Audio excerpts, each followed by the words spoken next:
আইপিএলে 10 বছরের পুরনো রেকর্ড ভেঙে গেল। নতুন নজির লখনউয়ের আয়ুষ অর্শদ জুটির। আইপিএলে নতুন রেকর্ড হলো লখনউ সুপার জায়ান্টস এবং দিল্লি ক্যাপিটালস ম্যাচে।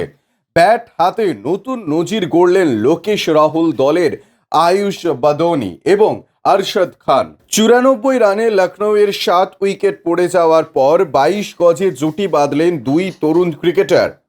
5টি 4 এবং একটি 6-এর সাহায্যে 35 বলে 55 রানে অপরাজিত থাকলেন আয়ুষ। অরশদ খানের ব্যাট থেকে এলো 16 বলে 20 রানের অপরাজিত ইনিংস। অবিচ্ছিন্ন অষ্টম উইকেটের জুটিতে তারা 45 বলে যোগ করলেন 73 রান। ঘরের মাঠে লখনউকে লড়াই করার মতন জায়গায় পৌঁছে দেওয়ার পাশাপাশি আইপিএলে নতুন রেকর্ড গড়লেন তারা।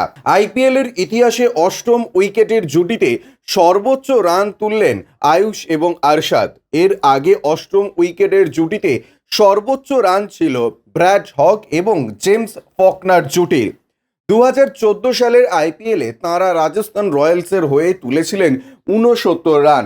শুক্রবার লখনউয়ের একনা স্টেডিয়ামের 22 গজে ভেঙে গেল 10 বছরের পুরনো সেই রেকর্ড।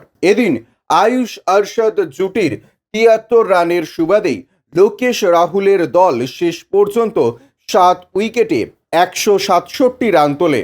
লখনউয়ের পক্ষে দ্বিতীয় সর্বোচ্চ রান অধিনায়ক রাহুলের। তিনি 5টি 4 এবং একটি 6-এর সাহায্যে 22 বলে 39 রানের ইনিংস খেলেন। Bureau report U J news.